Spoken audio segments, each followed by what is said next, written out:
Imagina lo que debería ser la noche más feliz de tu vida. Todo es perfecto. El elegante restaurante, la compañía de la persona que amas y un futuro brillante por delante. Ahora, imaginemos que, en una fracción de segundo, todo esto se pone en tela de juicio por el susurro de un niño asustado, alguien a quien el mundo ignora, pero que nos mira como si su vida dependiera de ello. Por un lado, la confianza de los años, el amor, la lógica. Por otro lado, la advertencia desesperada de una chica de la calle que aparece de la nada para decir que su vida corre peligro. ¿A quién le creerías? La historia que estás a punto de escuchar ahora trata sobre esa elección, una decisión de vida o muerte que ocurre en un abrir y cerrar de ojos, y revela una red de traición, codicia y un crimen terrible. Pero también es una historia sobre cómo el coraje puede surgir de los lugares más inesperados, y cómo un acto de bondad puede ser lo único que se interpone entre tú y tu final. Prepárate, porque lo que le pasó a Eduardo Monteiro esa noche te mantendrá enganchado de principio a fin. El aire otoñal traía un sutil frío, pero para Eduardo Monteiro, la noche prometía un calor que no había sentido en mucho tiempo. A sus 42 años, había construido un imperio, pero lo que realmente le calentaba el pecho era la expectativa de solidificar lo que consideraba su mayor logro, el amor de Isabela. El restaurante Le Jardin, con sus luces doradas y la promesa de una velada inolvidable, parecía el escenario perfecto. Cada detalle había sido meticulosamente planeado, desde la reserva de la mejor mesa hasta el anillo de compromiso que pesaba en su bolsillo, un secreto guardado con el nerviosismo de una adolescente. Se ajustó el puño de la camisa, sintiendo la costosa tela contra su piel, una armadura para la vulnerabilidad que estaba a punto de abrazar. Cuando su lujoso automóvil se detuvo, antes de que el aparcacoches pudiera acercarse, una pequeña figura emergió de las sombras de la avenida. Fueron sus ojos, los que reconoció primero, grande, oscuro y lleno de una sabiduría que no pertenecía a un niño de quizás 6 años. Era Marina. La había visto antes, en esa misma acera, y siempre sentía una opresión en el pecho, una punzada de un pasado que él mismo había superado. La niña no extendió la mano como las otras veces. Simplemente lo observaba con una intensidad que lo desarmaba. Sin dudarlo, Eduardo sacó unos billetes de su cartera y se agachó, entregando el dinero con una delicadeza que contrastaba con el despiadado mundo de los negocios que dominaba. Ella aceptó el dinero. Sus deditos sucios apenas tocaron los de él, pero sus ojos permanecieron fijos en los de Eduardo. Hubo un momento de silencio entre ellos, un universo de cosas no dichas que flotaban en el aire agitado de la ciudad. Sintió un escalofrío inexplicable, una sensación de urgencia que emanaba de ese niño. Fue una sensación extraña, casi una premonición, que le hizo querer preguntarle si estaba bien, si necesitaba algo más. Pero la bocina de un coche lo devolvió a la realidad y la imagen de Isabela esperándolo lo impulsó hasta la entrada del restaurante, obligándolo a dejar atrás esa sensación inquietante que había despertado en la pequeña Marina. Al entrar en Le Jardin, el mundo exterior pareció desaparecer. El aroma de especias y flores frescas se apoderó de sus sentidos, y allí estaba ella, Isabela, sentada a la mesa, parecía un cuadro. Su cabello rubio enmarcaba un rostro de rasgos perfectos, y el vestido azul marino abrazaba su cuerpo con una elegancia que aceleraba el corazón de Eduardo. Al verlo, una sonrisa radiante iluminó su rostro, borrando cualquier rastro de la inquietud que había sentido afuera. Ella bromeó sobre su ligero retraso, besando su mejilla con una suavidad que parecía confirmar que estaba exactamente donde se suponía que debía estar, a punto de experimentar la noche más feliz de su vida. Se sentaron, y la conversación fluyó con la facilidad de 2 años de intimidad. El restaurante bullía a su alrededor, un ballet de camareros impecables y el tintineo de las copas de cristal, pero para Eduardo, solo estaban él e Isabela. Admiraba su forma de interactuar con el entorno, con una gracia y confianza que siempre le había fascinado. Ella era el complemento perfecto para su vida, la pieza que faltaba que completaba el rompecabezas de su felicidad. Sintió que el nerviosismo crecía, pero era una ansiedad buena, de esas que preceden a un momento de pura alegría y certeza. El sumiller se acercó con una botella de Dom Periñón, elegida por Eduardo para la ocasión. Se sirvieron las copas y las burbujas doradas bailaron a la luz de las velas. Él levantó la vista, dispuesto a hacer un brindis que había ensayado en su mente. Por nosotros, comenzó, por todo lo que hemos construido y por todo lo que está por venir. Isabela sonrió, con un brillo enigmático en sus ojos verdes que él no podía descifrar. Para nosotros, repitió, y el sonido claro del brindis pareció sellar una promesa. En ese momento no podía imaginar que sus palabras tuvieran un significado tan diferente y oscuro. La cena fue una sucesión de sabores y recuerdos.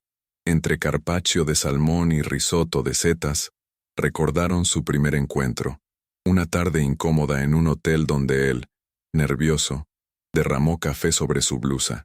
Se rieron juntos, y la ligereza del momento calmó el corazón de Eduardo. Cada bocado, cada sonrisa intercambiada, parecía fortalecer su convicción. Observó sus gestos, la forma en que sus delgados dedos sostenían el vaso, la forma en que sus labios tocaban la servilleta de lino. Todo en ella era refinamiento y perfección, una imagen cuidadosamente cultivada que él había llegado a amar sin cuestionarla. Fue durante el plato principal cuando Eduardo notó algo por primera vez. Isabela parecía conocer al personal del restaurante de una manera que iba más allá de la de un cliente habitual. Ella llamó a los camareros por su nombre, y ellos la atendieron con especial deferencia, casi con complicidad. Una pequeña punzada de curiosidad lo molestaba. Él le preguntó, casualmente, si ella venía allí a menudo.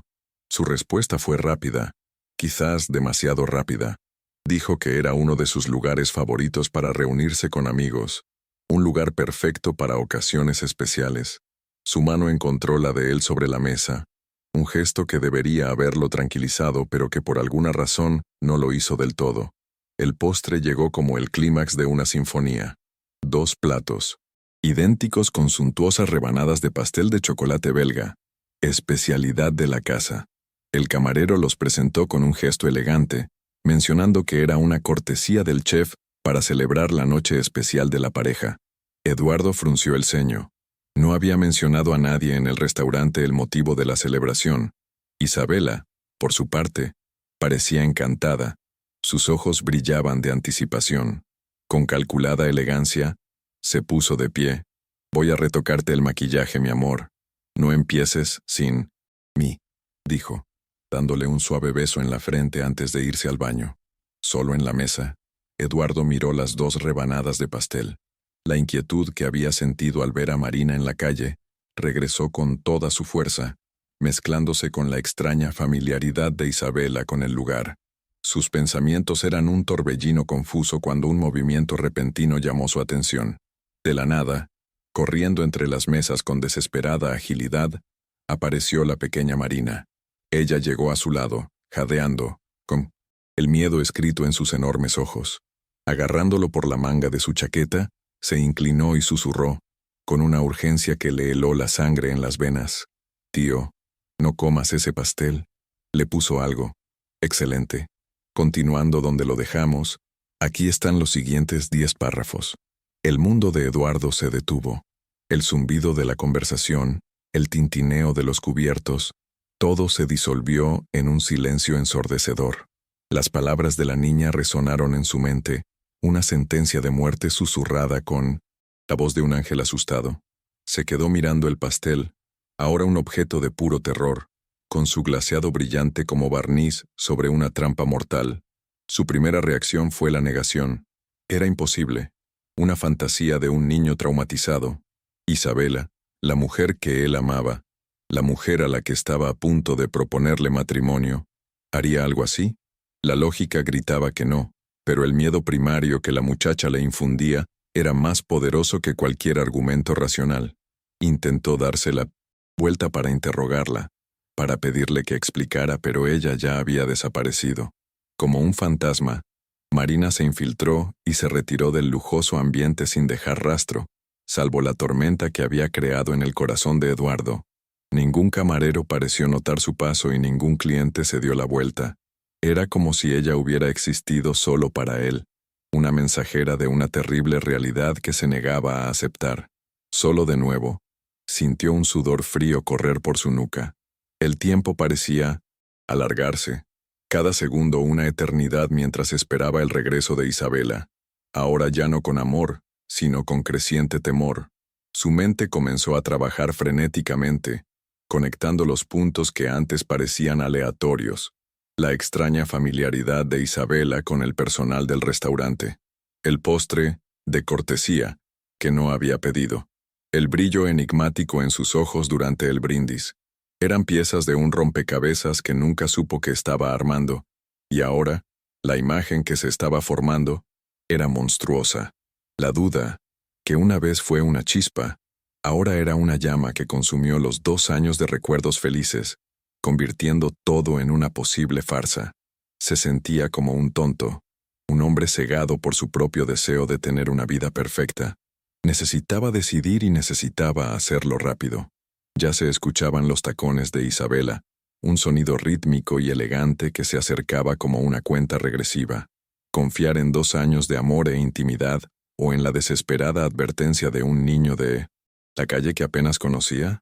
En su mente, la imagen de los ojos de Isabela, sonriéndole, luchaba contra la imagen de los ojos de Marina, abiertos por el pánico. Y fue el pánico, la honestidad cruda y aterrorizada en el rostro de esa niña, lo que ganó. Había allí una verdad que no podía ignorar, una verdad que lo obligaba a actuar contra toda su voluntad y sus sentimientos. Con el corazón latiéndole con fuerza contra las costillas, en una fracción de segundo, se le ocurrió un plan. Tenía que ser natural, invisible. En el momento en que la silueta de Isabela apareció en su campo de visión, fingió un movimiento repentino, como si algo se le hubiera resbalado del regazo. «Maldita sea mi servilleta», murmuró para sí mismo, un actor en su propio escenario de horrores. Cuando se agachó, el mundo quedó reducido al espacio debajo de la mesa. El olor de la alfombra, el frío del mármol y los 2 platos blancos idénticos a escasos centímetros de distancia. El destino de su vida estaba allí, con manos temblorosas pero impulsado por una descarga de pura adrenalina, realizó el cambio. El suave sonido de la porcelana deslizándose sobre el mantel de lino sonó como un trueno en sus oídos. Rezó para que ella no hubiera oído, para que nadie estuviera mirando. Solo duró 3 segundos, pero pareció una eternidad. Se enderezó, su rostro forzado a una sonrisa casual, la servilleta ahora en sus manos. Estaba de nuevo en su asiento, con el corazón acelerado, en el preciso momento en que Isabela llegaba a la mesa, con su sonrisa aún intacta, completamente ajena al acto que acababa de sellar su propio destino. «Me alegro de que me hayas esperado», dijo, con su voz tan melodiosa como siempre, sentándose con su gracia habitual. Su mirada se dirigió directamente a los postres. «Se ve divino, ¿verdad? Qué ganas de probarlo». Eduardo sintió un escalofrío. Su ansia, que antes era una señal de placer, ahora parecía una ráfaga macabra. Él tomó el tenedor, con las manos un poco temblorosas, y le extendió el plato que ahora estaba frente a ella, el plato que originalmente había estado destinado para él. «Para ti, mi amor. Sírvete». Intentó mantener la voz firme, pero sentía que cada palabra era una mentira que lo asfixiaba. La observó mientras daba el primer bocado. El movimiento era elegante, preciso, pero sus ojos, por una fracción de segundo, parecieron evaluar el plato con una atención peculiar. Ella lo probó y sonrió, una sonrisa de aprobación. «Maravilloso», dijo ella. «Tienes que demostrarlo». Entonces ella lo miró, con la anticipación evidente en su rostro, esperando que él comiera su propia porción. Eduardo entendió. Ella no solo quería que él muriera, ella quería mirar. Haciendo un esfuerzo, se llevó un pequeño trozo del pastel a la boca. El sabor era dulce, pero en su garganta se sentía como veneno, el veneno de la traición. Los siguientes minutos fueron la tortura más larga de su vida. Comieron en silencio, llenos únicamente de sus banales comentarios sobre el sabor. Apenas podía tragar, su estómago se revolvía por la tensión, su mente estaba en alerta máxima. cada fibra de su ser concentrada en ella, buscando cualquier señal, cualquier cambio. Se sentía como un impostor, sonriendo y asintiendo mientras por dentro gritaba. La mujer que amaba, la mujer con la que compartía su cama y sus sueños, estaba sentada frente a él, esperando que cayera muerto en cualquier momento. La banalidad de la escena la hizo aún más grotesca. Fue entonces cuando lo vio. Era sutil, casi imperceptible para el ojo distraído. Isabela se llevó la mano a la frente, masajeándose suavemente las sienes, como si un repentino dolor de cabeza la hubiera golpeado. Parpadeó unas cuantas veces, un poco más lentamente de lo habitual. ¿Está todo bien?, preguntó, con una voz que era una mezcla de preocupación ensayada y la aterradora confirmación de sus peores temores. Solo fue un mareo tonto, respondió ella, intentando reír. Debe ser el champán. Pero Eduardo sabía que no. Era así. Sabía que la sustancia, cualquiera que fuese, había comenzado a actuar, y el infierno apenas comenzaba. Perfecto. Continuaré la historia desde este punto. Aquí están los siguientes 10 párrafos. La excusa del champán era endeble, y ambos lo sabían. Eduardo la conocía lo suficiente como para saber que su tolerancia a la bebida era notable. Ella podía seguirle el ritmo en las cenas de negocios, sin perder nunca la compostura. Verla utilizar una justificación tan transparente fue otro clavo. En el ataúd de la confianza que una vez depositó en ella, él simplemente asintió, un gesto lento y deliberado, mientras observaba que la mujer frente a él comenzaba a desmoronarse. La elegante fachada de Isabela se estaba resquebrajando y debajo de ella, una verdad fea y desesperada comenzaba a emerger, empañando la noche perfecta que había planeado. Los síntomas se intensificaron. La mano que utilizaba para sostener el vaso de agua ahora temblaba visiblemente, lo que hacía que el líquido se ondulara. Pequeñas gotas de sudor comenzaron a formarse en su frente, a pesar de la suave temperatura de la habitación. Sus ojos, una vez brillantes y enfocados, ahora vagaban con una ligera neblina de confusión. Intentó iniciar una conversación sobre los planes para el fin de semana, pero su voz salió un poco arrastrada, y sus palabras perdieron su habitual precisión quirúrgica. Fue como ver una estatua de cera derretirse lentamente bajo un calor invisible, y Edward fue el único testigo de esta desintegración. Quizás deberíamos irnos, sugirió Eduardo, con la voz llena de preocupación fría y calculada. Necesitas aire fresco, descansar. Él la estaba poniendo a prueba. Si realmente estuviera enferma, aceptaría la oferta inmediatamente. Su reacción fue instantánea y violenta, aunque contenida. No, dijo, y la palabra salió más fuerte y más dura de lo que pretendía, atrayendo una mirada curiosa desde una mesa cercana. Ella rápidamente se recompuso, forzando una sonrisa tensa. Quiero decir, aún es temprano. El dolor de cabeza pasará pronto. Quedémonos un poco más. Su insistencia en quedarse en el restaurante, incluso en su estado de debilidad, fue la confirmación final que Eduardo necesitaba. Ella no estaba simplemente enferma. Ella estaba esperando que el veneno le haga efecto, esperando un resultado que no llegaría. La comprensión lo golpeó con la fuerza de un puñetazo. Estaba sentado a la mesa con su propio verdugo, quien ahora estaba atrapado en la trampa, que ella misma le había tendido. La ironía era tan cruel y profunda que sintió una amarga necesidad de reír, pero la gravedad de la situación lo mantuvo paralizado, un espectador en el acto final de una tragedia. Fue en ese momento que su teléfono celular, apoyado sobre la mesa, vibró. El sonido pareció cortar la tensión como un cuchillo. Con movimientos cada vez más nerviosos y descoordinados, Isabela recogió el aparato. Sus dedos temblaban mientras intentaba desbloquear la pantalla. Eduardo se inclinó sutilmente, lo suficiente para ver un fragmento de la notificación en la pantalla antes de que ella la abriera. Fueron solo 2 palabras, de un contacto guardado solo como M. ¿Todavía no? A Eduardo se le heló la sangre. No era solo ella. Había alguien más involucrado, alguien que estaba afuera, esperando noticias de su muerte. La fachada de preocupación de Eduardo cayó, reemplazada por una máscara de acero. Su voz era baja, pero con un peso que hizo temblar a Isabela. ¿Quién es Em? Isabela. Ella lo miró, con los ojos abiertos por el pánico y la confusión. La pregunta la golpeó en su estado vulnerable, y no pudo formar una mentira coherente. Yo, no sé de qué estás hablando, balbuceó, pero su expresión la delataba. El veneno en su cuerpo estaba destruyendo no solo su salud, sino también su capacidad de mantener la farsa que había mantenido durante tanto tiempo. Ella estaba acorralada. Antes de que ella pudiera reaccionar, Eduardo extendió la mano y agarró su teléfono, celular de la mesa. Fue un movimiento rápido y decisivo. Ella intentó protestar, pero las fuerzas la abandonaban. Con el dispositivo en mano, Eduardo abrió la conversación con M. Lo que leyó en los siguientes mensajes fue peor que cualquier pesadilla. Había un historial de conversaciones que detallaban el plan, referencias a intentos fallidos anteriores, discusiones frías sobre la división de su fortuna y la sustancia específica que debería usarse esta vez para simular un ataque cardíaco masivo. Cada palabra que leía era una puñalada en el corazón.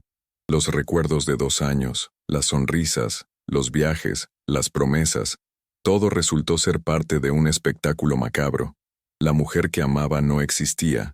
Se había enamorado de un personaje, un depredador que lo estudiaba, lo seducía y planeaba su muerte con aterradora frialdad. Él levantó la vista de su teléfono y la miró fijamente. La náusea de la traición era tan fuerte que tuvo que agarrarse a la mesa para no desmayarse. El dolor era físico, una herida abierta que sangraba hasta su alma. ¿Por qué?, logró preguntar con la voz cargada de dolor y rabia. ¿Todo este tiempo fue todo una mentira? Isabela empezó a llorar. No eran lágrimas de arrepentimiento, sino de desesperación y miedo por haber sido descubiertos. En su estado de debilitamiento, sus palabras salieron entrecortadas, incoherentes. No, se suponía que fuera así. ¿Cómo lo supiste? Su pregunta, en medio de su colapso, fue la confesión final. Ella no negó el plan. Simplemente se maravilló de que hubiera fracasado de una manera tan espectacular e irónica. Eduardo la miró. El dolor en su rostro dio paso a una expresión de profundo desprecio e infinita tristeza. Una niña de 6 años, dijo, con su voz apenas por encima de un susurro, pero cada palabra cortando el aire.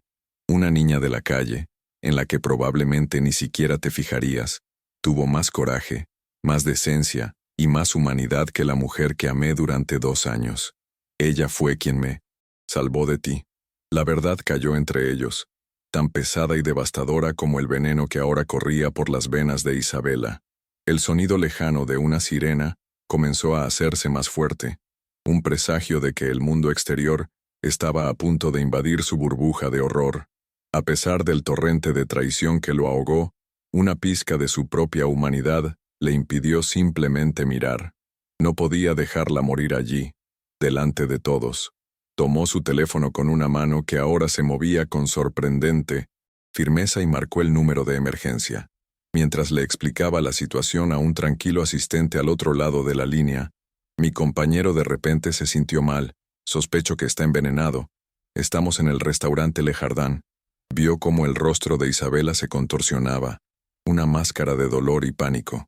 La mujer que había intentado quitarle la vida, ahora dependía de él para salvar la suya. La habitación del hospital, donde lo llevaron los detectives, era pequeña, fría e impersonal. El olor a antiséptico flotaba en el aire, un cambio abrupto respecto del aroma a lujo y buena comida del restaurante.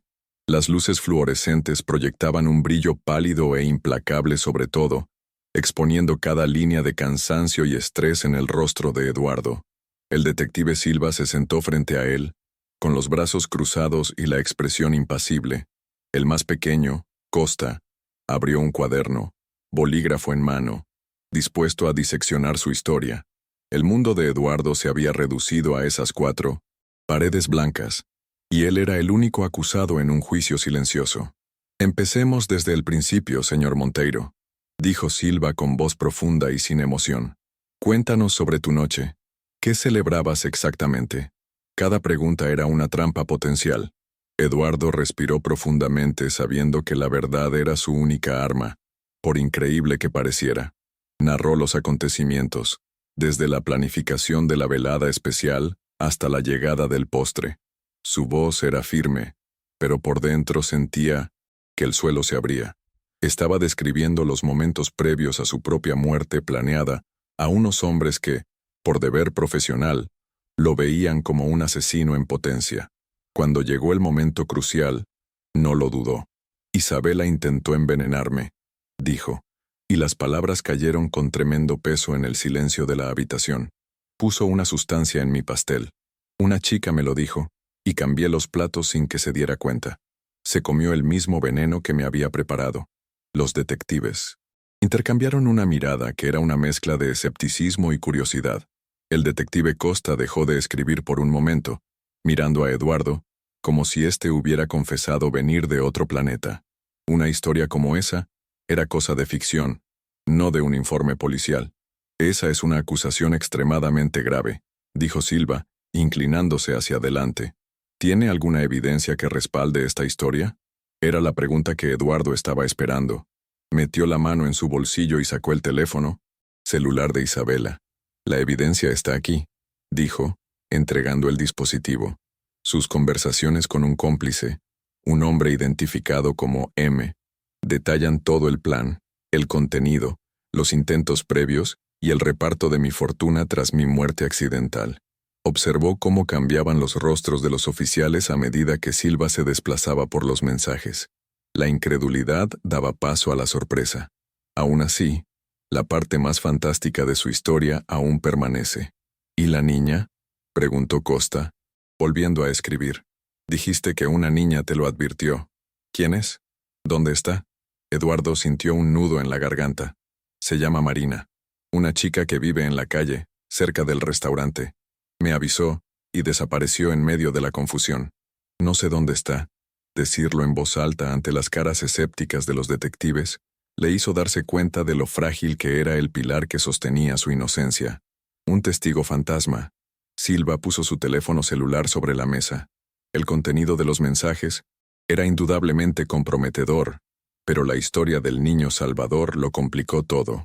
Señor Monteiro, su historia es, como mínimo, inusual.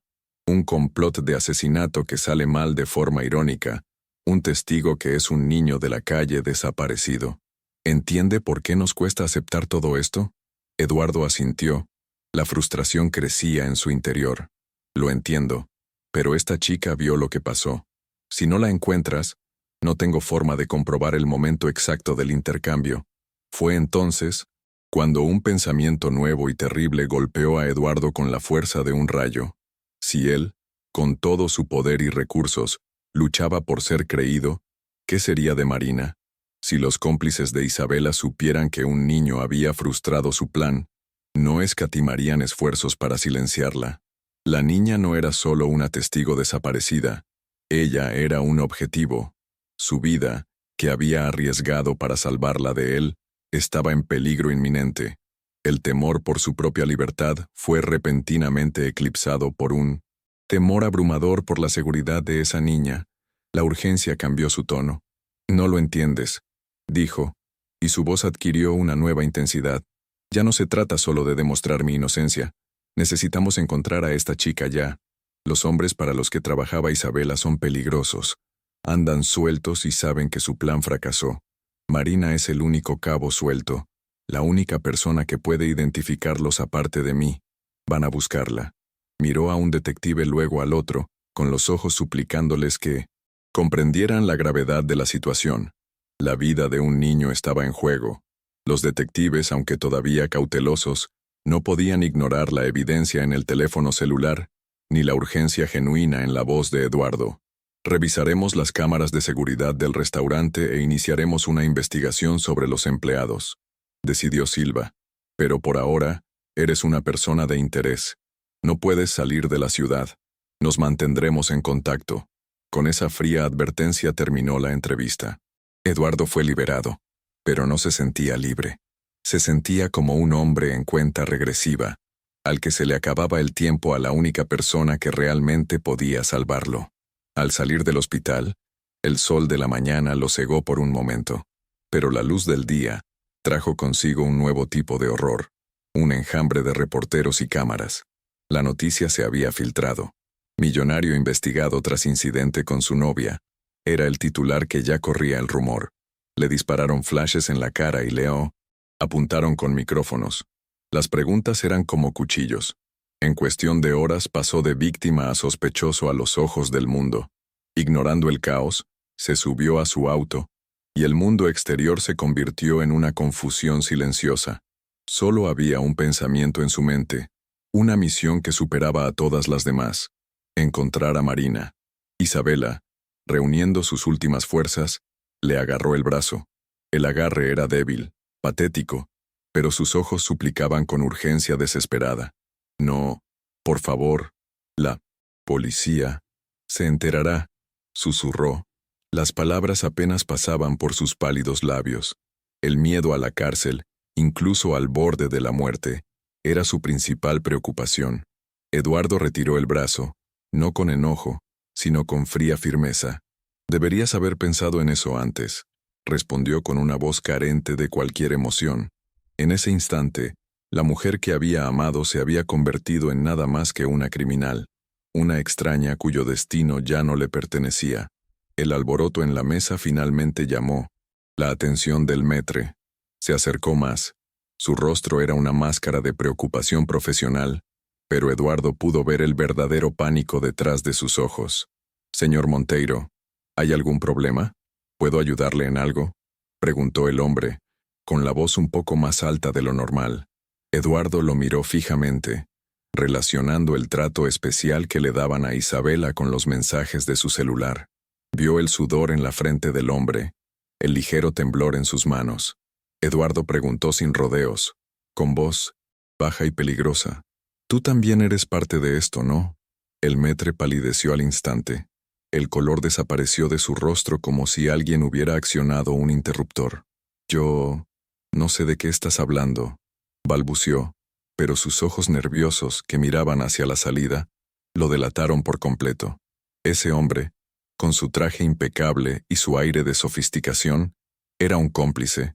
La conspiración era más profunda de lo que había imaginado, y tenía sus raíces en la esencia misma del lugar que se suponía era un santuario de lujo. ¿Cuántas otras personas en ese restaurante sabían que estaban cumpliendo una sentencia de muerte esa noche? El drama silencioso en la mesa de Eduardo se había convertido en el centro de atención. Las conversaciones en las mesas cercanas se fueron apagando, sustituidas por susurros y miradas curiosas. La atmósfera elegante y discreta del Le Jardin había sido destrozada, y ahora todos eran espectadores de una escena que no entendían, pero cuya gravedad era palpable. Eduardo sintió las miradas sobre él, algunas de lástima, otras de sospecha. Él, que siempre había valorado su privacidad, ahora veía su vida desmoronarse en público, en el epicentro de un escándalo que apenas había comenzado a desarrollarse. Fue en ese momento que Isabela perdió el conocimiento. Su cabeza cayó hacia un lado, y su cuerpo se desplomó en la silla.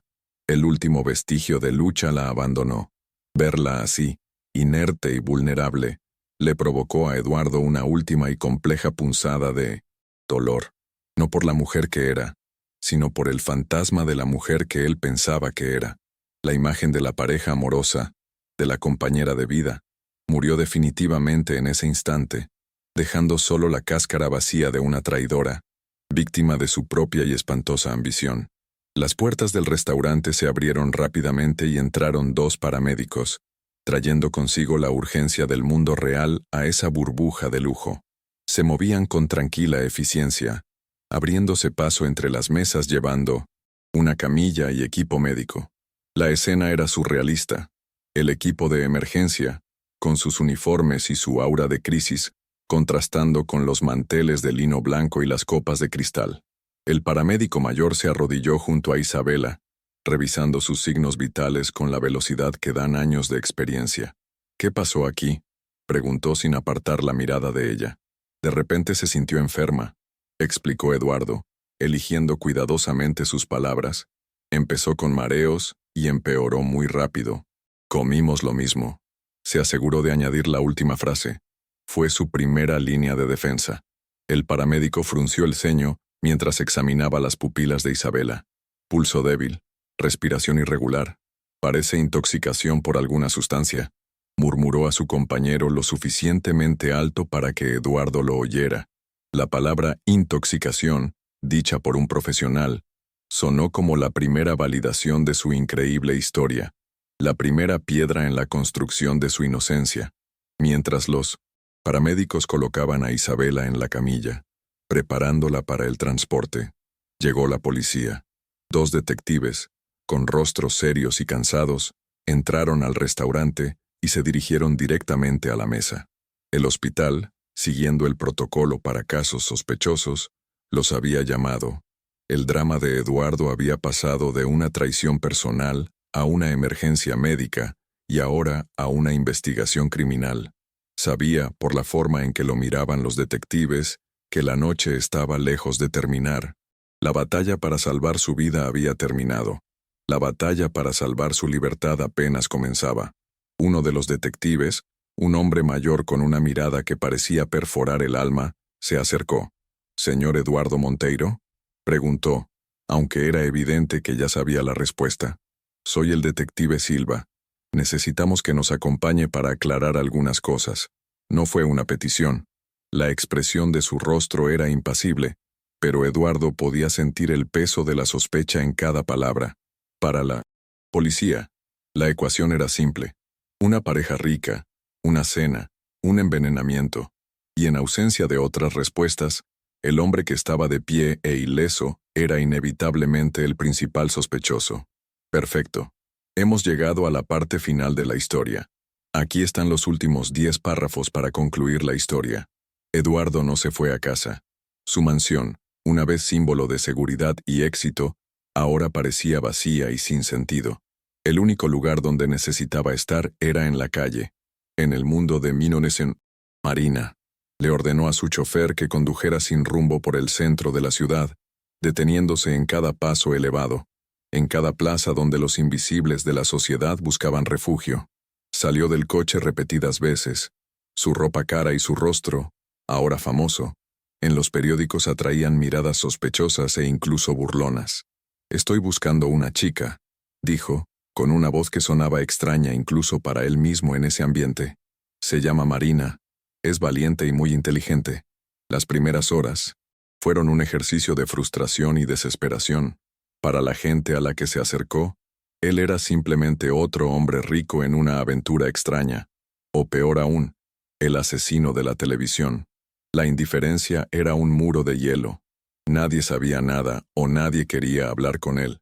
Cada callejón sin salida era como un minuto menos en la vida de Marina. Sintió que la urgencia lo consumía. La imagen del rostro asustado de la muchacha superaba su propia ansiedad.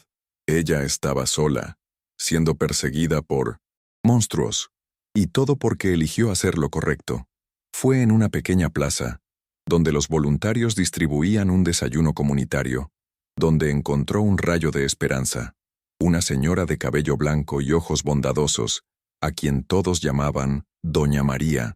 Lo vio acercarse. Antes de que él pudiera hablar, ella dijo: «La chica que estás buscando está en peligro». El corazón de Eduardo se aceleró.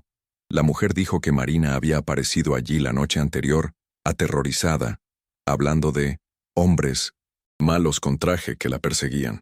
Ella había huido nuevamente durante las primeras horas de la mañana, poco antes de que aparecieran hombres que coincidían con su descripción y le hicieran preguntas amenazantes. «Dijeron que eran del Consejo de Protección Infantil», continuó doña María en voz baja y preocupada. «Pero una trabajadora social no conduce un coche negro de lujo ni mira a un niño con esa frialdad. Le dije que hacía días que no la veía». La mujer entonces le dio la información que podría cambiarlo todo. «Hay una iglesia antigua en el barrio de Liberdade. El padre Antonio acoge a niños en situación de riesgo. Si ella tenía tanto miedo, quizás se haya refugiado allí. Es su única oportunidad». Eduardo le agradeció con una emoción que apenas pudo contener. La casa ahora tenía un destino. La iglesia de San Francisco era un santuario de piedra y silencio en medio del caos de la ciudad. Eduardo subió los escalones sintiendo el peso de cada segundo.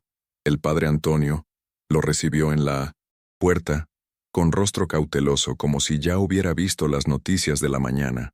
«Señor Monteiro, ¿qué le trae por aquí?» Sin tiempo para formalidades, Eduardo expuso su alma. «Padre, la chica que los periódicos apenas mencionan me salvó la vida. Me advirtió sobre el veneno. Ahora los hombres que querían matarme la persiguen. Te lo ruego. Si está aquí, ayúdame a protegerla». La cruda sinceridad de su voz, la desesperación de un hombre que lucha por algo más grande que sí mismo, convencieron al sacerdote. «Espera aquí», dijo desapareciendo en el interior de la iglesia. Los minutos que siguieron fueron una agonía. Eduardo escuchó el sonido de su propio latido, cada uno un eco de duda y esperanza. Finalmente el sacerdote regresó y le hizo un gesto para que lo siguiera. Caminaron por un pasillo tranquilo hasta una pequeña habitación en la parte de atrás, y allí, acurrucada en una silla, con un vestido limpio que le quedaba grande, estaba Marina. Cuando lo vio, sus ojos se llenaron de lágrimas, una mezcla de alivio y miedo. Eduardo cayó de rodillas frente a ella, sin importarle el frío del suelo ni su dignidad. «Te creí», susurró con la voz quebrada. «Me salvaste la vida, Marina. Y ahora voy a salvar la tuya». Fue entonces cuando la niña, con las manos aún temblorosas, sacó del bolsillo un viejo y roto teléfono móvil. «Los oí en la cocina, tío. El hombre y la chica guapa. Hablaban del veneno. Lo grabé». Ella presionó un botón, y desde ese dispositivo roto, la conspiración se materializó en audio, claro y condenatorio. La grabación fue una prueba irrefutable. La voz fría de Isabela y la de su cómplice discutiendo la dosis, riéndose de su confianza ciega, era la clave que no solo liberaría a Eduardo, sino que desmantelaría toda la organización criminal. Con el sacerdote sirviendo de puente, se contactó al delegado adecuado, un hombre íntegro que comprendió inmediatamente la gravedad y la verdad de la situación. La operación policial fue rápida y silenciosa. En pocas horas, con base en la grabación y la información de Eduardo, la red fue desmantelada. Los malos fueron arrestados. La verdad, finalmente, había triunfado. En los días siguientes, la historia cambió. Eduardo ya no era el sospechoso, sino la víctima que, junto a una heroína improbable, expuso una conspiración mortal. Su nombre quedó limpio, pero él apenas se dio cuenta. Toda su atención estaba centrada en Marina. Ella estaba segura en su casa, rodeada de cuidados que nunca antes había recibido, pero aún asustada, todavía adaptándose a un mundo sin amenazas. Se dio cuenta de que su fortuna, sus edificios, sus negocios, todo eso era polvo comparado con la responsabilidad y el privilegio de cuidar esa vida. La riqueza que había perseguido durante tanto tiempo no estaba en sus arcas. Una tarde soleada, semanas después, Eduardo se sentó junto a Marina en el porche de su casa. Ella estaba leyendo un libro, con el ceño fruncido en señal de concentración. Él no la interrumpió. «Acabo de verlo. Aquel hombre, que una noche creyó estar en la cima de su felicidad a punto de proponerle matrimonio, se dio cuenta de que su verdadera vida apenas comenzaba en ese momento. Había perdido una ilusión, pero encontró un propósito. El viaje que comenzó con un acto de traición terminó con un acto de pura redención. Se inclinó y con voz entrecortada, hizo la única propuesta que importaba en su vida ahora. «Marina, ¿me dejarías ser tu padre?» La sonrisa que recibió a cambio fue el tesoro más grande y valioso que jamás poseería. Qué viaje más apasionante, ¿verdad? Una historia que comenzó con una trampa mortal, planeada en la oscuridad de la codicia, y terminó con la luz de la formación de una nueva familia, construida sobre el coraje y la lealtad. La transformación de Eduardo y Marina nos muestra que la verdadera riqueza no está en las cuentas bancarias, sino en la capacidad de encontrar un propósito y proteger a quienes amamos. Y nos recuerda, sobre todo, que un héroe puede surgir en 1909, cualquier lugar, incluso en los ojos de un niño que el mundo ha tratado de olvidar. Si te conmovió este giro de los acontecimientos, si crees que las historias de superación y coraje merecen ser contadas, entonces tu lugar está aquí con nosotros. Queremos seguir acercando narrativas que toquen el alma y nos hagan reflexionar. Para no perderte ninguno, suscríbete al canal ahora y activa la campanita de notificaciones. Deja tu like si el viaje de Eduardo y Marina te tocó el corazón y comenta abajo cuál fue el momento más impactante de esta historia para ti. Un fuerte abrazo y nos vemos en nuestro próximo informe.